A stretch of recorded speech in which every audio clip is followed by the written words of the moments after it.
¿Estás en clase? Bien. Lindo tema. Bueno, y vamos en factores aquí. Bueno, pues otros factores psicosociales o socioeconómicos que estos también están como factores de riesgo para que nuestro paciente presente mayores exacerbaciones. La presencia de comorbilidades como son obesidad, sinusitis o una alergia alimenticia ya conocida, la presencia de eosinofilia No. en la secreción bronquial o en sangre, o una fracción excretada de óxido de nítrico, también... Ah, qué menso.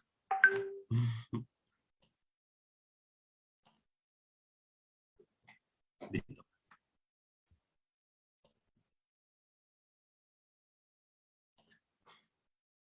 Ya, perdón. Bueno, pues las comorbilidades, obesidad, rinocintis, una, una alergia alimenticia ya conocida, la presencia de eosinofilia o la presencia de eosinofilia en sangre o de eosinófilos en secreción bronquial, la presencia de una fracción excretada de óxido nítrico, también elevada. Esta pues se va a asociar a asma alergénico, y la presencia de una paciente embarazada, pues son también factores de riesgo para que presenten exacerbaciones del embarazo. Otros pues, factores también para que presenten mayor exacerbaciones son pacientes que alguna vez han estado intubados por el asma o que presenten más de una exacerbación en el último año.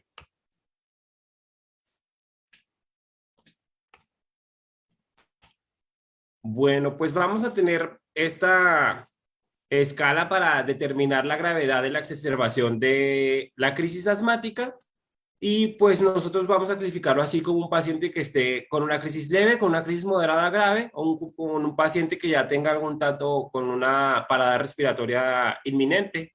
En base a la disnea, pues vamos a ver si la disnea es leve, moderada, si es leve en una crisis leve, si es intensa o si es muy intensa. Si nuestro paciente, pues también vamos a evaluar la presencia del habla, si puede terminar una oración antes de necesitar una respiración, o si solamente habla palabras o frases antes de cada respiración debido a la disnea. Cuando la frecuencia respiratoria se encuentra aumentada o más de 20 a 30 respiraciones por minuto. La frecuencia cardíaca también, pues una crisis leve menor de 100 y una crisis moderada grave más de 100 a 120. Y un paciente que presente que ya tenga datos de una parada respiratoria inminente, vamos a encontrarlo con bradicardia. El uso de musculatoria accesoria pues puede estar ausente en una crisis leve, presente en una crisis moderada, y en los pacientes con una parada respiratoria inminente van a tener una respiración toracoabdominal paradójica. La presencia de sibilancias, pues estas también pueden encontrarlas en las crisis leves o en las crisis moderadas, y en los pacientes que presenten una crisis ya muy severa, podemos no encontrar sibilancias, vamos a encontrar nada más silencio auscultatorio, y esto pues nos habla de la gravedad de la obstrucción del flujo. Cuando nuestro paciente presente una alteración del estado de alerta, pues también es un dato de una parada respiratoria inminente. Cuando el volumen expiratorio forzado en el primer segundo es menor del 70%, pues nos habla, si podemos determinarlo, pues también podemos clasificar nuestra crisis de exacerbación como leve o moderada grave. Y pues la presencia de saturación por pulsioximetría mayor de 95, de 90 a 95% y menor del 90%. Si tomamos una gasometría, pues también por esta, en base al grado de severidad de la hipoxemia, podemos determinar la gravedad de la crisis, o también por la medición del CO2, ver si pues si nuestro paciente está reteniendo CO2, pues esto nos habla también que ya tiene datos para una parada respiratoria inminente, y pues debemos nosotros de instaurar el tratamiento pues de manera más temprana. Bueno, pues de los factores de riesgo que aumentan el riesgo, bueno, los factores que van a aumentar el riesgo de muerte relacionada con el asma van a ser pues la necesidad, un paciente que haya necesitado pues ventilación mecánica, que haya tenido que estar hospitalizado de manera, que haya tenido que estar hospitalizado o que haya tenido que acudir de manera urgente a un departamento de urgencias en el último año. un paciente que esté que esté actualmente con uso o que ha tenido uso reciente y lo ha dejado de usar de corticosteroides, esto pues también es un marcador de severidad. Que no esté utilizando corticosteroides inhalados un paciente con asma o que esté teniendo un uso mayor de los broncodilatadores, de los beta 2 agonistas de acción corta, que estén teniendo pues más de el uso de mayor de un aerosol por mes, la presencia de una enfermedad psiquiátrica o problemas psicosociales, que tengan pobre adherencia al tratamiento y pues pacientes que tengan una alergia alimenticia conocida.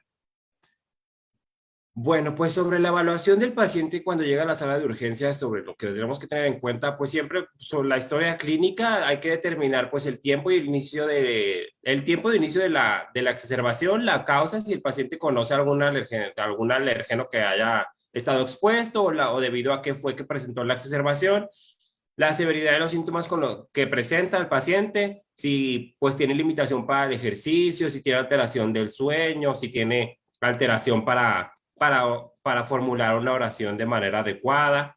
Si nuestro paciente, además de esto, tiene algún dato que nos hable de anafilaxia, o pues los factores de riesgo que ya les mencioné para presentar, hay que pues de manera dirigida evaluar si nuestro paciente tiene factores de riesgo para el asma que amenaza la vida y si los medicamentos que él utiliza de manera crónica ha tenido que estar aumentándolos o no ha tenido la respuesta terapéutica que él normalmente tiene, si no la ha tenido con las dosis que normalmente utiliza. A la exploración física, pues los datos que vamos nosotros a buscarse sobre la exacerbación de la severidad de la exacerbación, determinarla. Si tiene además de esto, pues otro tipo de factores complicados o signo de condiciones alternativas que nos van a condicionar que este paciente, pues, que van a explicar la disnea del paciente, evaluar si nuestro paciente, pues, está teniendo, no sé, pues, evaluar en la exploración física, a ver si nuestro paciente presenta de miembros inferiores o determinar algún tipo de otra causa, sí, pues, otros signos que nos van a orientar hacia otro diagnóstico. Las mediciones que nosotros pues vamos a realizar de manera ideal se deben realizar medición de la función pulmonar en estos pacientes, pero pues no se cuenta con este tipo de dispositivos en la mayoría de las áreas de urgencias. Con lo que sí contamos pues es con un oxímetro pues para estar determinando la oximetría por pulso. La gasometría inicial pues esta es muy importante también en caso que la tomemos para evaluar, como ya les comenté, la presencia de la hipoxia, si nuestro paciente está reteniendo CO2, porque en base a esto, pues vamos a tomar medidas terapéuticas tal vez un poquito más agresivas. La radiografía de tórax, pues en esta podemos, los signos característicos que vamos a encontrar en estos pacientes, pues van a ser los datos de atrapamiento aéreo, que van a ser pues la orientalización de los arcos costales y el aplanamiento de los arcos diafragmáticos, que nos van a orientar sobre también la severidad del broncoespasmo, o aquí también podemos evaluar si el paciente ya presenta algún tipo de barotrauma que vaya a condicionar, algún tipo de barotrauma como complicación. Sobre el manejo de la exacerbación del asma, pues principalmente van a ser pues varias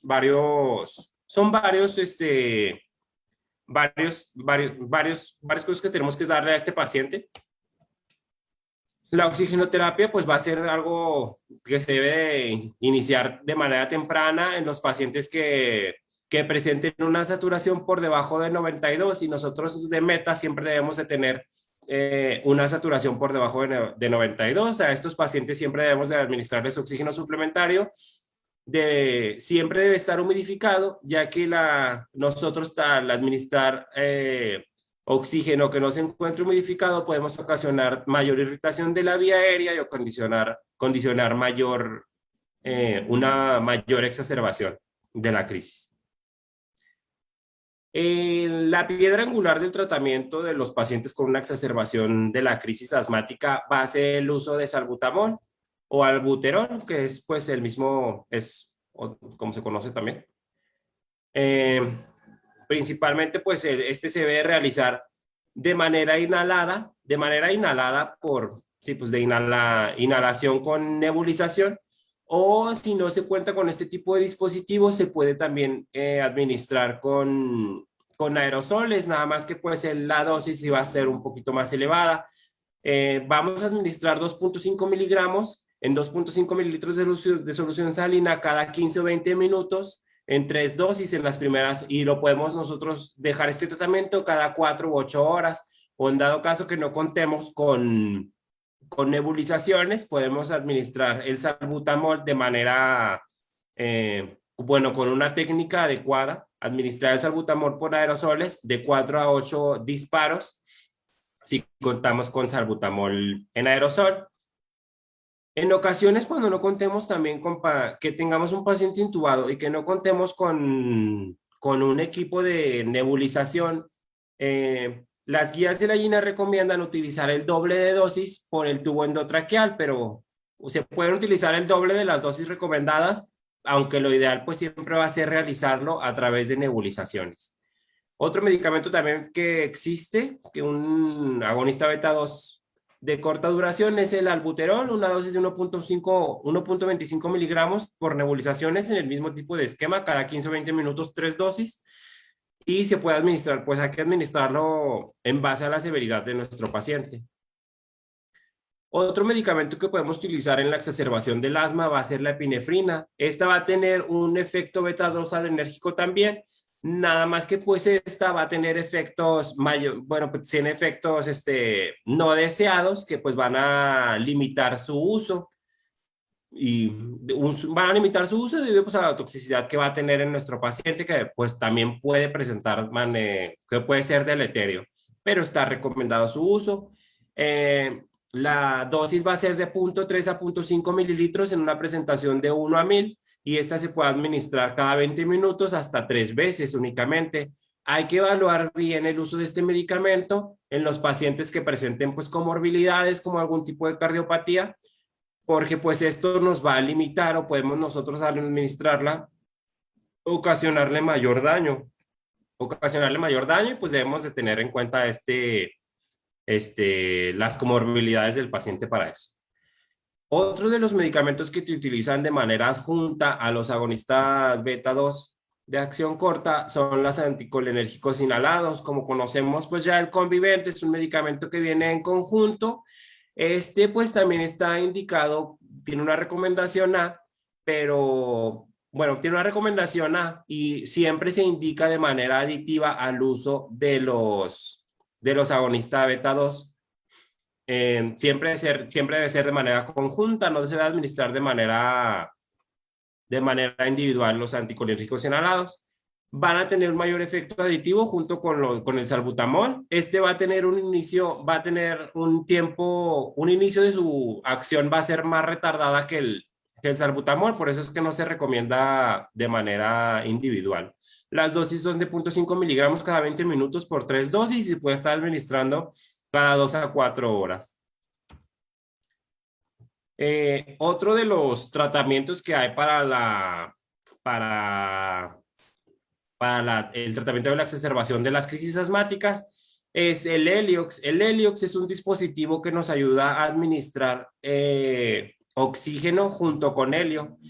Como en estos pacientes van a tener la disminución una obstrucción del flujo aéreo debido pues a la obstrucción del bronquio, va a ocasionar mayor turbulencia, y debido a que el helio va a tener una mayor densidad que el oxígeno, va a ayudar a que difunda, a mejorar el flujo durante los movimientos respiratorios, va a ayudar ayuda mejorando el flujo, y pues por eso es que se utiliza. Este tipo de tratamiento, pues existe este ensayo multicéntrico aleatorizado en el cual se utilizaba este tipo de medicamentos en 434 unidades de emergencias en el Reino Unido, y en pues no se observó que no presentaba disminución de la progresión hacia la intubación. y que no presentaba disminución de la necesidad de hospitalización de los pacientes. Este tipo de medicamentos no lo recomienda la GINA como terapia inicial y no más lo recomienda pues como algún tipo de terapia en crisis asmáticas que sean refractarias al tratamiento. Se menciona como que se puede utilizar, pero pues no está recomendado de manera inicial, tiene una recomendación sobre otro tipo de medicamentos que debemos utilizar en los pacientes con exacerbación asmática también que son muy importantes. Son los corticoides sistémicos. Estos pues van a ser vitales en el manejo del paciente crítico, aunque no son los medicamentos no es el medicamento que debemos de iniciar de manera, no es el más imperativo que los agonistas beta 2. Estos son los más importantes y son los que debemos de iniciar de manera temprana. Sobre su uso IV versus vía oral, existen varios estudios que han evaluado el uso del medicamento de la metilprednisolona contra prednisona vía oral y pues no se encuentra diferencia en base a la mortalidad o al tiempo a la necesidad de hospitalización de los pacientes o a la remisión de la crisis asmática. Sin embargo, pues la metilprednisolona IV tiene un inicio de acción más rápido que el administrado por vía oral, por lo cual la ITSA pues también la recomienda que se utilicen dosis de metilprednisolona de 40 a 80 miligramos por día, ya sean una o dos dosis de manera IV. Menciona también la guía de la GINA que el uso de mayores dosis de metilprednisolona no presenta mejoría en la resolución de la exacerbación de la crisis asmática, por lo cual pues no es necesario administrar mayores dosis de metilprednisolona que tal vez vayan a tener efectos deleterios o mayores complicaciones en nuestros pacientes. Menciona también sobre las metilxantinas, sobre el uso de metilxantinas como la aminofilina o la teofilina. Estas no están recomendadas en la última actualización de la GINA del 2021, debido a que no tienen que tienen mayor efectos secundarios y pues tienen mayor toxicidad. Además, bueno, la única situación en la cual la recomienda es en pacientes en los cuales no hayan tenido una adecuada respuesta a todo el tratamiento inicial, y que pues persistan con el broncoespasmo,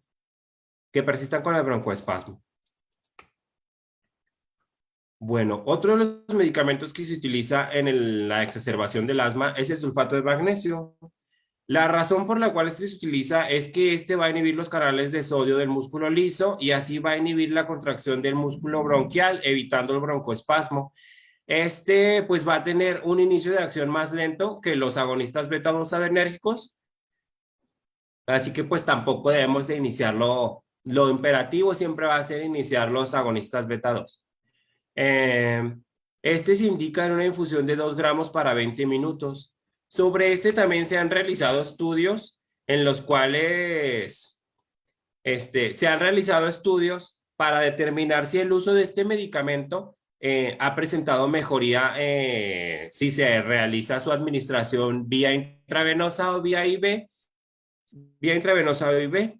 Este es el 3MG Trial. Es un ensayo clínico autorizado en el cual se administró sulfato de magnesio ya sea intravenoso o nebulizado en adultos con una exacerbación de una crisis asmática, y lo que se trataba de evaluar era si reducía la necesidad de admisión hospitalaria en adultos con un asma agudo severo. Pues es un ensayo doble ciego con un controlado por placebo, multicéntrico. Y pues en este paciente los criterios de inclusión eran que nuestros pacientes presentaran un asma aguda severa definida por la guía de la BTS con una FEP1 menor del 50% del predicho para la edad, una frecuencia respiratoria mayor de 25, una frecuencia cardíaca mayor de 110 o incapacidad para completar frases en una respiración. Sobre las conclusiones que arrojó este estudio es que el sulfato de magnesio nebulizado no tiene ningún papel, no tiene un papel superior en el uso del sulfato de magnesio IV, no presentó pues no presentó mejoría en los objetivos, por lo cual pues no se recomienda, y la guía de la ITSA también, de la GINA, perdón, no lo recomienda que se administre de manera IV. Lo del sulfato de magnesio inhalado recomienda en casos de pacientes pediátricos que no respondieron de manera adecuada a toda la terapéutica inicial.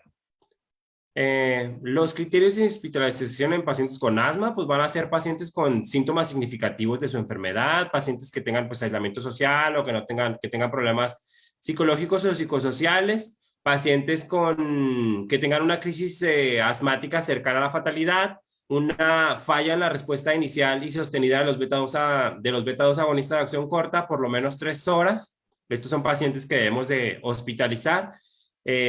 Una falla también en el uso de esteroides durante 2 a 6 horas con una dosis adecuada, pacientes que presenten una presentación nocturna o pacientes embarazadas.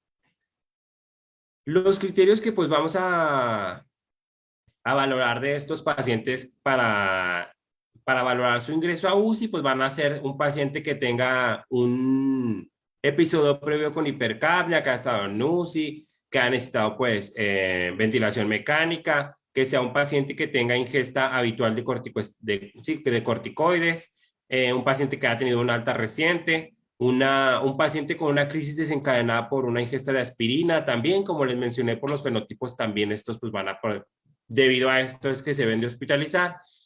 Sobre su forma de presentación que nosotros vamos a tomar como criterio, pues que sea una presentación subaguda con mala respuesta al tratamiento habitual, una presentación hiperaguda fulminante, una tos que no tengamos, una tos con incapacidad para expectorar, una contracción activa de los músculos respiratorios o que presenten pues disociación tóraco-abdominal o una respiración paradójica o un pulso paradójico, ya que pues esto nos habla también de un atrapamiento aéreo severo. Pacientes pues con sudoración profusa, con datos de inestabilidad hemodinámica, taquicardia, frecuencia respiratoria mayor de 35, o pues un paciente que ya tenga complicaciones de la crisis asmática como ventilación mecánica, barotrauma, una infección pulmonar sobreagregada, un paciente con una cardiopatía asociada o arritmias o acidosis metabólica o láctea. Bueno, sobre el uso de la ventilación mecánica no invasiva, esto no ha sido estudiado extensamente en el asma. Sin embargo, la guía de la GINA no recomienda el uso de la ventilación mecánica no invasiva. No recomienda el uso de la ventilación mecánica no invasiva, ya que no ha sido estudiada de manera extensa en las pacientes con crisis asmática. Hay estudios en los cuales pues sí se recomienda, pero pues todavía son estudios pues con baja población y baja muestra, por lo cual es que no se han tomado pues buenas consideraciones. No se han dado recomendaciones adecuadas por la GINA debido a que no existen estos estudios adecuados. En los que sí pues se recomiendan niveles bajos de CPAP con 5 a 7.5 de presión inspiratoria, o el uso de BiPAP con una presión inspiratoria de 8 a 15 y una presión inspiratoria de 3 a 5. Con frecuencia respiratoria hay que pues evaluar que nuestro paciente presente frecuencias respiratorias de 25 o menores y que tenga volúmenes tidales al menos de 7 mililitros por kilo. Siempre pues es importante con nuestros pacientes que vamos a utilizar ventilación mecánica no invasiva, que sean pacientes con un estado de conciencia adecuado, que sean cooperadores y que estén hemodinámicamente estables. Bueno, sobre la GINA, mencionaba esta revisión. En base a esta revisión sistemática, es que no realiza ninguna recomendación sobre el uso de la ventilación mecánica no invasiva. Sobre la ventilación mecánica invasiva. Bueno, pues ¿a qué pacientes vamos a intubar? El 10% de los pacientes admitidos por asma a un departamento de urgencias van a meritar de hospitalización en cuidados intensivos, y de estos el 2% va a meritar ventilación mecánica invasiva. En los pacientes que hayan ameritado ventilación mecánica invasiva, la mortalidad va a ser alta, es del 6,5 al 10%.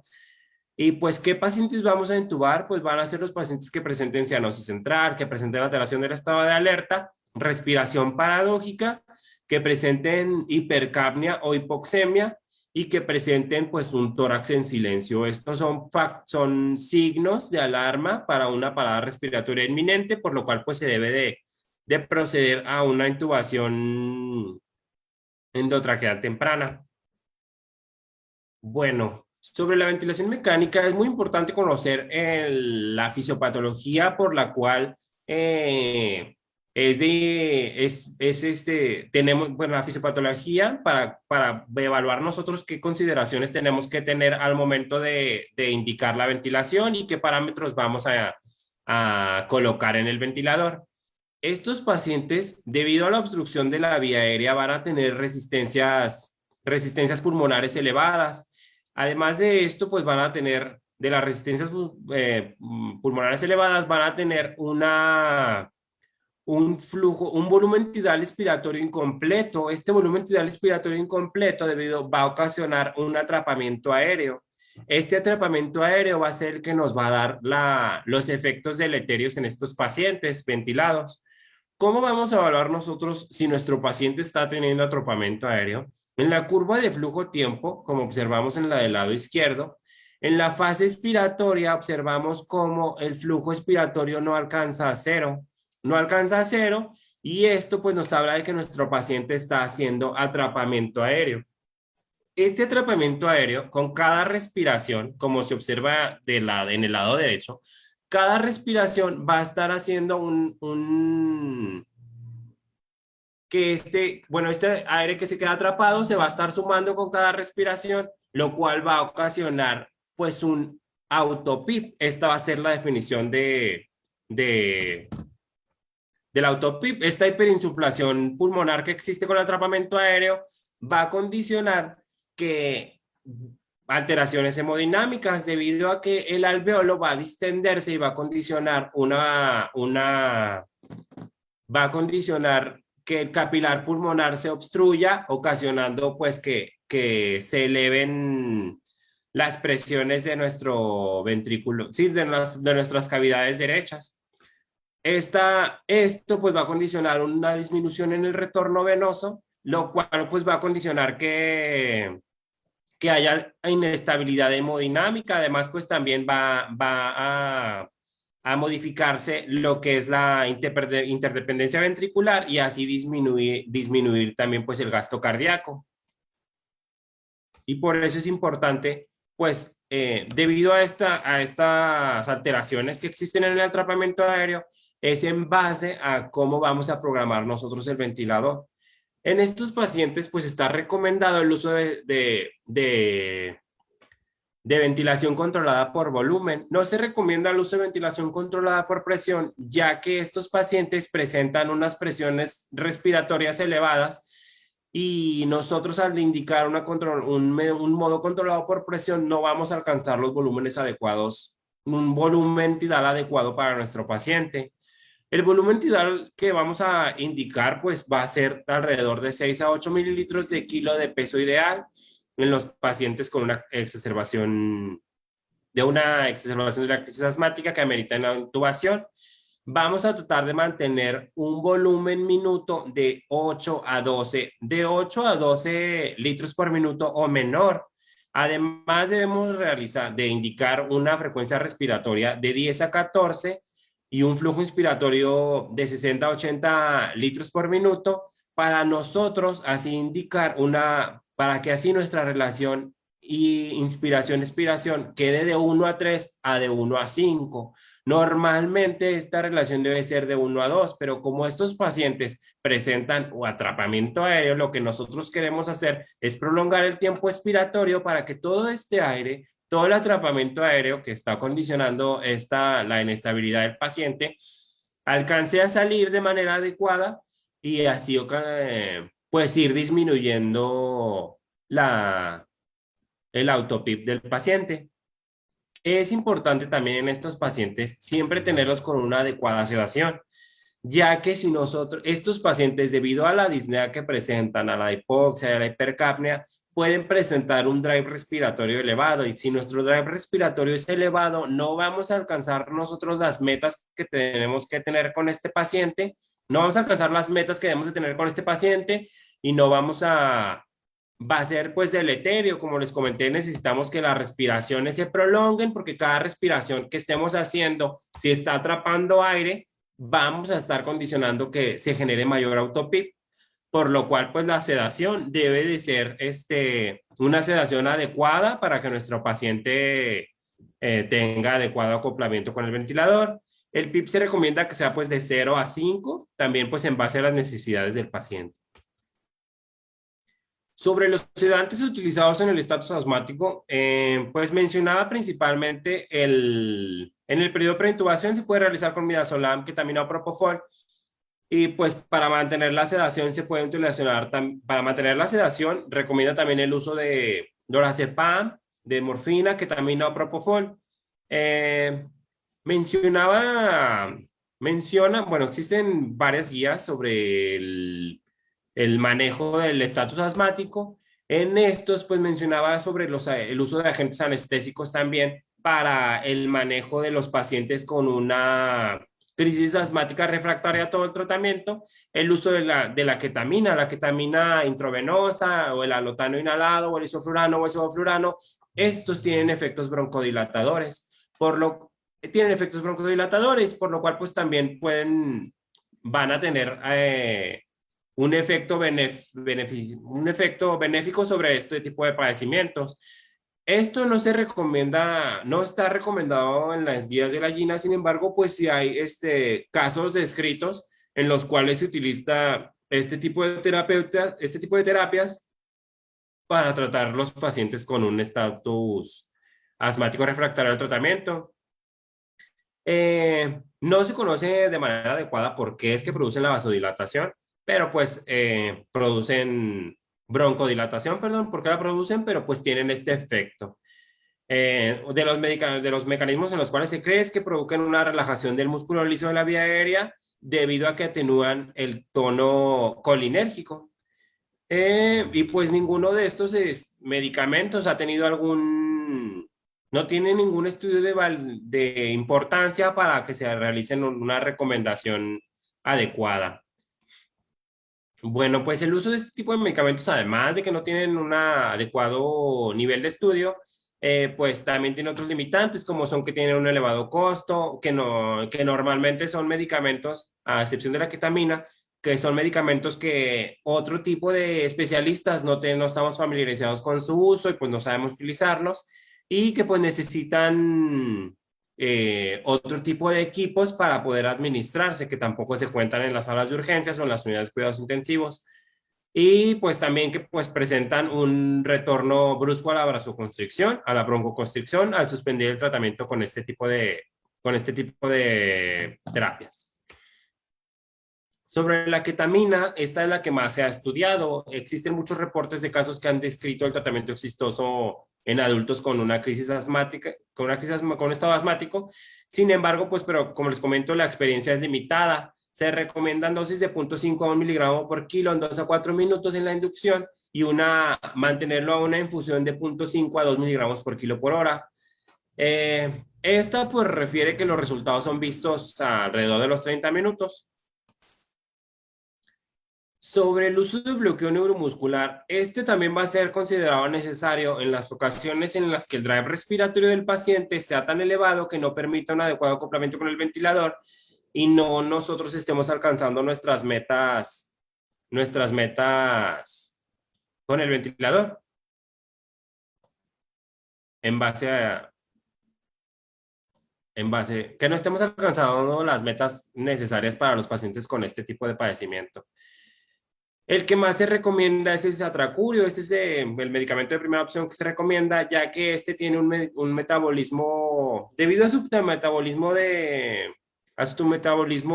excreción en el plasma, pues es más rápido, tiene menores efectos secundarios a otros bloqueadores neuromusculares y pues por eso es que este se recomienda. Se recomienda también que se utilice pues, el mínimo tiempo necesario y que su uso sea interrumpido alrededor de cada 4 a 6 horas para seguir evaluando el estado neurológico del paciente.